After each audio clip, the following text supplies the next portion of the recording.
So the title of my talk today is Space, a Billionaire Plan for Life, Liberty, and the Pursuit of Happiness. And, what can space do in the future to serve humanity? Now, Amar had asked me to present this, and I just have to be completely upfront that while the Air Force is paying my way to be here and listen to all of you guys, nothing you're going to hear today constitutes an Air Force, DoD, or U.S. government position or opinion. Solely my own, as a member of the NSS. Okay, first of all, space is not about space. Space must serve our fundamental ends and interests. And of course, me being patriotic American, I'm going to throw in some of the things that I think are pretty fundamental to ours. So, things that we care about: domestic tranquility, provide for the common defense, promote the general welfare, and secure the blessings of liberty to ourselves and our posterity. And then I think that space must extend our values, and that it is a tapestry of our deepest values. And that there are certain truths and things that we value that are sort of above other things. And life, liberty, and the pursuit of happiness are some of the things that I want to talk about, and how I think space is going to enable them, and how those need to be focusing things for space. All right, now it looks like my slide. Howard Bloom has a marvelous essay out there that really makes you think about what the ultimate plight for us is. But he reminds us that while we enjoy periods of relative calm like right now, nature can be a lot harder on us, and we need to be planning out as long a time frame as we can, because quite frankly, complacency really is deadly. All right. And it looks like all my slides are going to be screwed up. I don't know why the screen is making them look different. But I think we're destined to become a spacefaring civilization. But we could screw it up. And we could screw it up in a number of ways. We could kill ourselves with any number of the things the problems that we have socially, or with the technologies that we're learning how to mature. We could kill our host. We could poison our biosphere in any number of ways. Or we could wait till all our resources are gone. Now, we have been gifted this amazing resource of cheap fossil fuels that will not be there forever. And I liken this to baby fat. A baby will come into the world, and they get a bunch of baby fat, and they use that to grow to the next level. And if we do not use that store of fossil fuels to jumpstart us to the next level, I don't think we're going to get where we want to go. Okay, first of all, space is going to allow us to do what we have to do. We will and must understand ourselves. Our entire world, its weather, its climate, our human activity, all needs to be known in exquisite detail and in real time. And as amazing and cool as Google Earth is today, imagine what that's going to be like in just a few years, as we start adding more and more real-time cameras, as our bandwidth gets better, as our ability to track moving objects gets there, as the weather, as all the things that we could possibly know about the world becomes accessible to everyone all the time in real time. And we have to realize that what that is doing for us, it is creating a vast global brain with timely and intelligent feedback loops. And that's very important, because we are inheritors to a tremendous heritage of life. Life creates and sustains the biosphere and homeostasis. And it's going to be our job to take that to the next level and do our part to maintain homeostasis for our entire biosphere. Now, Tsiolkovsky, he reminds us above that Earth is the cradle of mankind, but one does not stay in the cradle forever. And that unless mankind leaves the Earth, it will surely die there. And while to most people, even 3 to 5 years is a long time, we need to be planning for the heat death of the universe if we want to be around and be on top as a species. And right here, you can see that even within our own solar system, there is a limited window of time for us to do anything before it's game over. And I'll talk about a few of those things that are a lot closer to that. So the first proximate threat to our survival are asteroids. We know a lot more about this than we did a decade ago when we first started thinking about it. Today, or last night when I checked the stats at NASA, we know that there are 5,415 near-Earth asteroids, of which 743 are a kilometer or larger.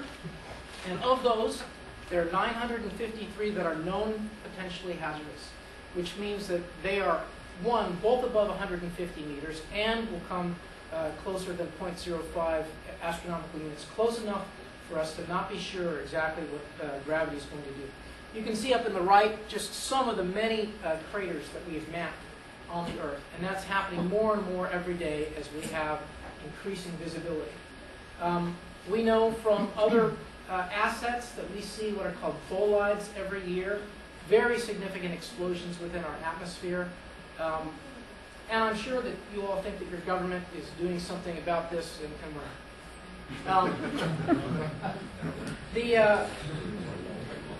you know, I think that's really, you know, an extremely serious topic, because, you know, if you wanted to do anything about this, it takes somewhere in the neighborhood of a 30-year time frame right now to develop a capability to go out there to do the kind of slow push or mitigation you'd want to do. So, and we know so little about it. Part of what's missing down here is that, in point of fact, 150 meters is a completely wrong metric.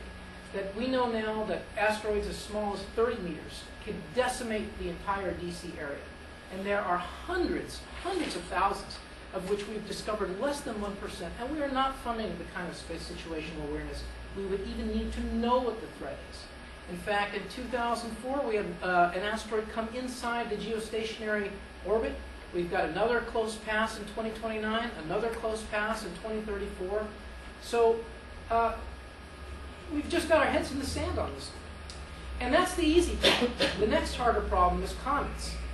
You know, there are tons of comets out there, and we are so lucky that we have our big brother Jupiter out there to suck these things up. Because when Schumacher-Levy 9, which is animated above, and you see the actual picture of below, when it hit, just one of those was much, much bigger than all the nuclear bombs on the Earth, and that little spot that it made is bigger than the Earth. So you can imagine how devastating that would be. I don't think that this is something that we just want to casually let happen again.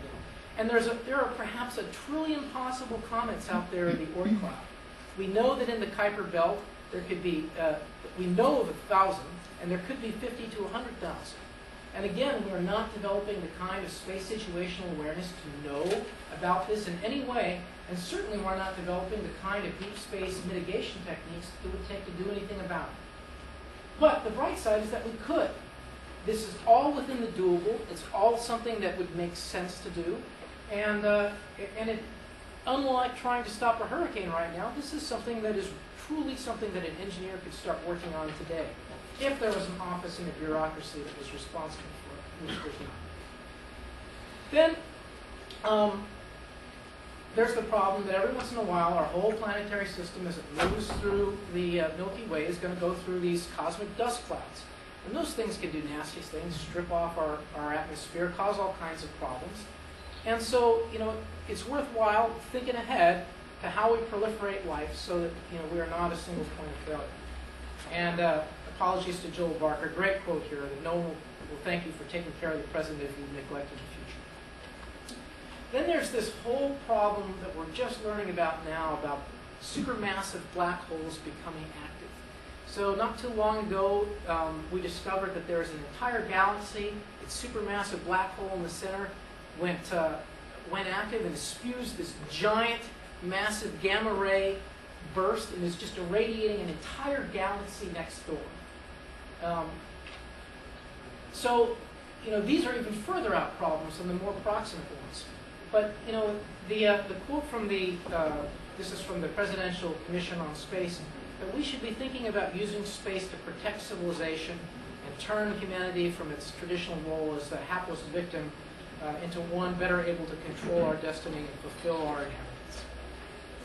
As I talked about, it's only a matter of time, too, before, you know, our friend the sun starts getting bigger and starts engulfing the planet.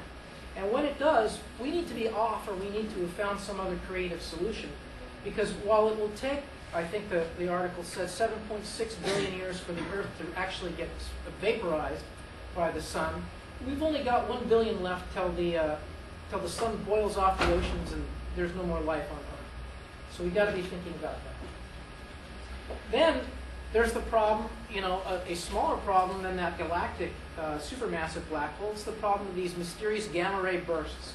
So if we were to experience a gamma ray burst within as far apart as 6,500 light years, it could strip away our ozone layer and cause a mass destruction. And there's actually a candidate that's just a little outside that, somewhere around 8,000 light years.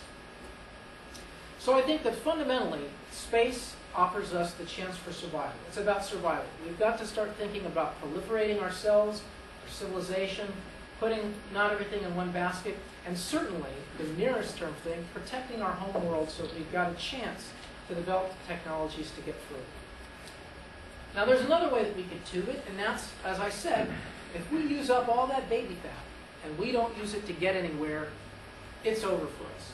Because that energy profit that we have left over to do exciting things, when that's done, when we're back to subsistence agriculture, when we can't afford to do ambitious projects because we don't have excess energy, that's it.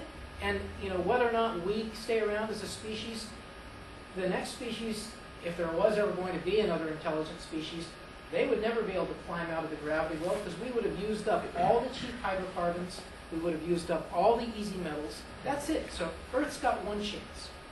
And I would say that in general with all these things, that of course there are risks and costs to any program, but they are far less than the long-range costs of inaction.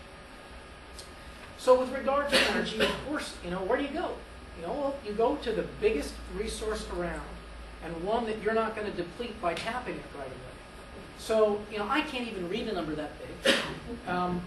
But the Earth right now needs about 15 terawatts, and it's going to need 30 terawatts, in a few decades. So, what's the best way to harvest that energy? Well, I would say, let's go where the energy resource is huge and constant. And so if you look to the geobelt, and if I were to just, if you imagine a ring like this that's 1 kilometer wide around Geo, that is basically the equivalent of passing through that in a single year is basically the equivalent of all the oil in the ground. But you get that every year. So is it hard? Yeah, it's going to be hard to crack this nut and figure out how to do this. But this is where the resource is. And, there's way, way more than we can currently foresee needs. Harry Stein had calculated that you could get something like 177,000 or 177 terawatts, just a tremendous amount. All right, so I really think that these space solar power satellites, or glazers as they ought to be called, they are the stellar app. They are the thing that's going to get us beyond Earth and get us into places where we would really like to be. And I would say that I think that's true, even if Kurzweil is right. Even if we all upload to Second Life in the virtual world, our energy problem's not going to go away. We're just going to keep proliferating and need more and more servers and more solar power. And you're going to need to go out there eventually. Okay, but for the near term, for as long as we are flesh and blood people, and I would also take issue that if you say humans won't be in control because human computing power has proliferated beyond human brain power, I don't think that's true. I think they'll be us. I think we will have become them. They'll be our offspring. And whatever AI succeeds us will largely have our values and concerns and our history, and they'll be self-referential. But space solar power takes humanity down some very, very hopeful paths. It requires the type of things to enable it that are very helpful: a robust space infrastructure, reusable launch, wireless power transmission. It encourages in situ resource production. It requires, as you heard, different types of directed energy, which gives you the possibility of in-space mobility, of a stellar probe, of perhaps one day being able to look to divert harmful weather patterns, of doing that asteroid and comet defense, of that beam propulsion, as we already talked about dredging the harbor of space debris. It requires that you have exquisite space traffic control, and it really does make everything we've done into space so far look like a science project. And if you can do this, it takes you down some other wonderful things. It gets you clean energy. Clean energy gets you growth in GDP, which gets you a higher standard of lifestyle, which means that people stop having as many kids, which means that your population stables off, which means that people also are less inclined to have warfare, which means that you are more likely to have a stable population with a sustainable civilization and a lifestyle that you would want. All right, liberty. This is a wonderful quote from Man and Superman that basically talks about what he called the life force. And that's and the idea of what is the importance of mankind. And for us, it's that suddenly nature's got a brain. And nature now can choose not just the path of least resistance, but the path of greatest advantage. And we owe that as our contribution to the clan of life, to do that and to take life elsewhere, not just our own, but take our entire biosphere, our means and our genes with us, and start replicating our planet. So as Americans, we're a frontier people, and we have it sort of in our cultural DNA to want to move out and encourage that type of growth and that type of freedom. And certainly, you know, we want to cap our population on Earth. But as you see with the threats to Earth in the long run, I don't think that we want to ultimately limit humanity to the carrying capacity of the Earth.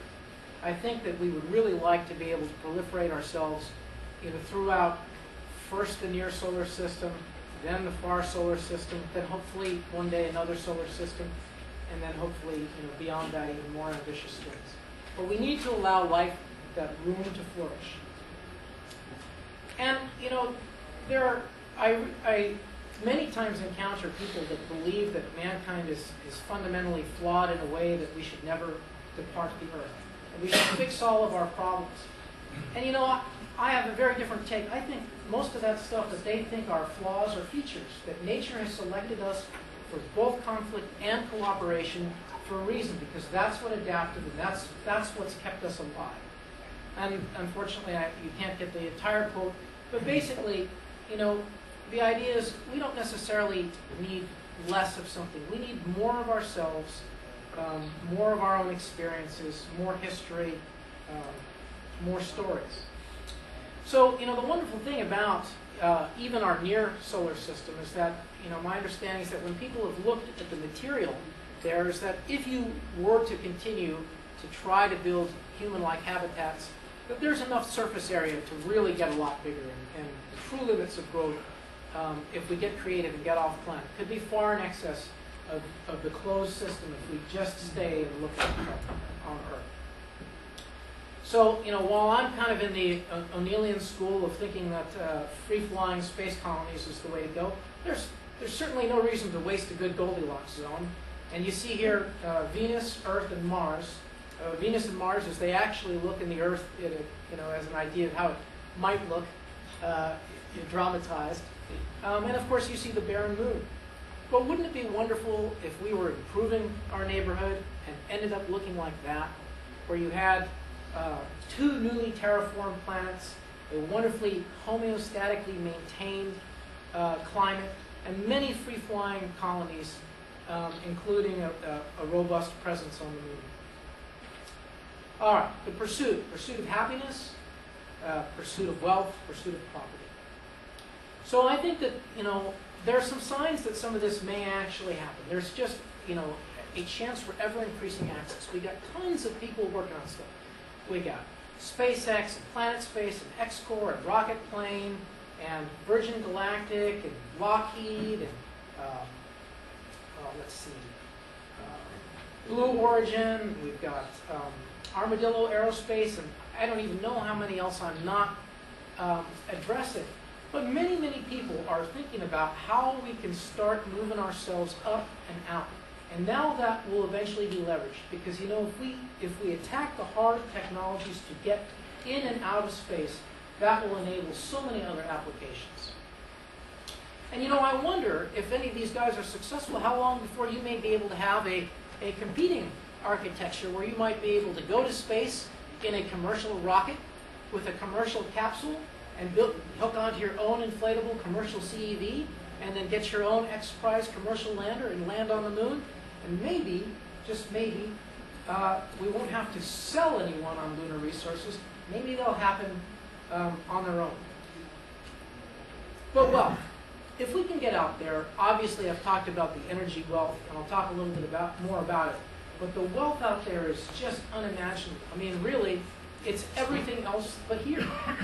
And the wealth in minerals, in space, in metals, and just the wealth of position that space offers is tremendous. And I think it's very much like the New World, that those societies that will find a way to get out of this pie is getting smaller and I've got to take as big a piece of it as I can and fight everybody else for it.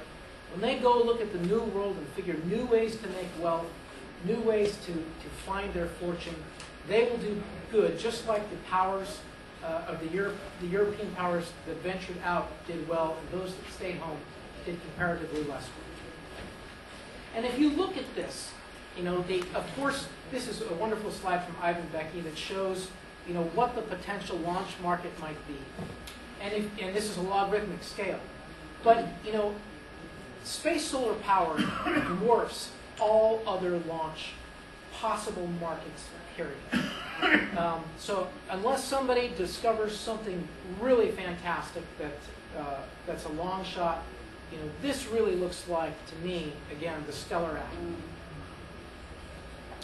And if you had that, the type of wealth that you would expect to have over time is tremendous. And as a result of that, this is from a NASA summer study back in 1976. And that could really enable the type of more ambitious projects where you might start thinking about having more comfortable human habitation in space and what type of market real estate it might provide. And the good thing is that the American people are pretty darn smart to me, because when they've been asked over 2 different administrations how they would want their tax dollars spent, what space goals they would think are important, 2 rise to the top. And the 2 are, of course, fix my energy problem, build me space solar power satellites, and the second one is develop the technology to develop asteroids that might hurt us here on the Earth. 2 security-minded things. You can see that the more abstract goals of Mars, SETI, and human colonies, and a moon base are further out. So you've got to draw it back to, as Coyote calls it, the NASCAR America. And then, you can hope that over time our technology will enable us to have a true space infrastructure, that we will be able to have propellant depots and propellant manufacturing facilities and tethers, hypersonic tethers, and maybe one day a space elevator as well, and maybe a space elevator not just on Earth, but on the other planets, on the moon, and other moons of other planets as well, that could allow us to have a more efficient mode of transport across. So, I hope that there is a bright future where you would see these types of things maybe within our lifetime or the lifetime of our children, where we have a number of different ways in which we can have access to space, where we have space solar power systems that have largely built that, where maybe we're starting, probably not honestly in our lifetime, but perhaps one day space colonies, definitely activity using the lunar resources, getting to the asteroidal resources, and then eventually thinking about terraforming and going out to the stellar probe. And I have here a wonderful quote from Colonel Coyote Smith and back there, where he imagines the 22nd century where space isn't dominated by, a national socialist endeavor, but rather is dominated by the commercial sector with huge fleets of activity, international in character, multinational companies, and protecting them probably will be, hopefully, people like myself to ensure that trade will continue and that people can enjoy the kind of lifestyle that we try to provide for you guys now. And then we've got to start thinking about the stewardship that we owe the planet and our fellow human beings, and whether or not it ultimately is acceptable to just let the biosphere threaten us, or whether or not there are things that we ought to do to think about to manage homeostasis even better than the microbes of Gaia-like cycle does now, or perhaps we're able to fine-tune the solar constant. Perhaps we're able to mitigate where a hurricane might go so that it doesn't hit the most populous areas, and other types of things that might, in the long run, be the role of the gardener and the steward. And then, you know, we leave behind some even more inspiring projects for subsequent generations. That when we get out further, you know, what might we be able to do in macro engineering projects and getting even further out? Because there's a lot out there, you know, in terms of extrasolar planets and HAP stars. We're discovering extrasolar planets at the rate of about 25 a year. And sooner or later, we're going to find one that's significantly Earth-like.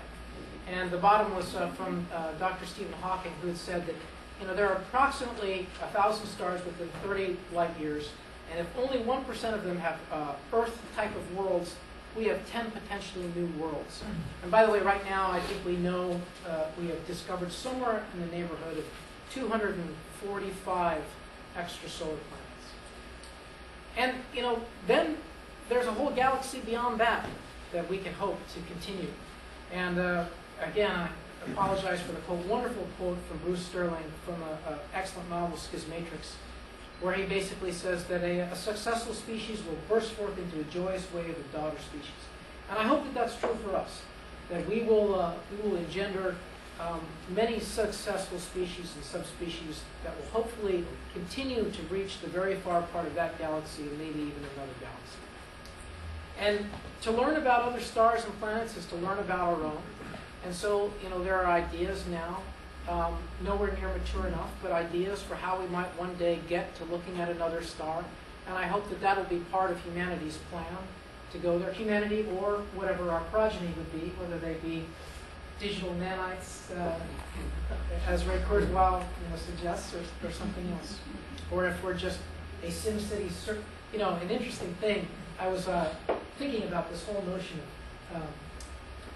of Second Life, and about the fact that Second Life runs on servers, and servers have to run on something, and they might run on energy, and I was just like, I wonder what that would, you know, eventually it would look like a Dyson sphere surrounding the sun, but what would it look like in between? And I thought, well, it'd probably look like a rectangle, a big black rectangle, and I was just like, boy, that sounds like 2001. And then I think that really we need to hold out hope for faster than light travel, because, you know, if we believe we can't, we certainly can't. But our understanding of nature and nature's laws has morphed significantly over time, and there just might be a back door. And we wouldn't want to say that we know it all and that there's no reason to look, because it may be out there. And if it did, it would make a huge difference for us and for all life. Because really, we don't know. We don't know if there's life anywhere else. And if there's not, boy, we better go out there and spread. So, you know, I just want to kind of close and say that, you know, I find my ideas very consonant with the NSS values. That, you know, the NSS vision statement talks about survival of the human species and our biosphere. I think that's very important. The growth, the unlimited room for expansion, for new habitats, for life, for new frontiers of humanity. The importance of looking for prosperity, not just saying, you know, we're going to accept a lower standard of living for 2 billion people and, you know, for the rest in between. But we're going to look to, you know, to improve that for all humanity. I think that's hopeful.